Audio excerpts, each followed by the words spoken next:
Hello everyone and welcome to this new video tutorial. In this video guys, I'm going to show you how you can fix the error you need to format this device. As you can see, I have plugged my USB and my hard drive and none of them is appearing. And I'm getting the same error all the time. To fix that, you need to go to the search loop and you type create and format hard disk partitions. We will click on this window to open it. This little window will open. We'll just reduce the desktop. And here I have disk 1 with 900 gigabit, but it's not showing. It's unallocated. I will then just click with the right button of the mouse and select new simple volume. I will click next. Next. I will leave everything by default, and since everything is matching, and I will just click next. Here you can assign any drive letter as you like, A, B, C, D. It doesn't really matter. And you click next.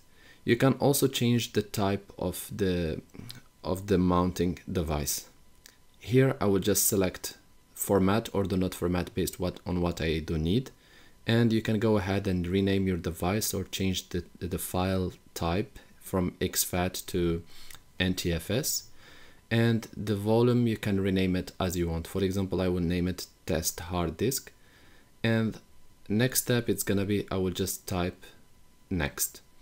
Now I will just click finish, and you will need to wait few minutes to even sometimes few seconds, and the hard disk has been assigned and now is working fully. I will go ahead now and go check on my computer shortcut, and as you can see I have the hard disk working properly. You can plug it and then plug it again to see if it's going to be working properly, but I believe that there should be no issues.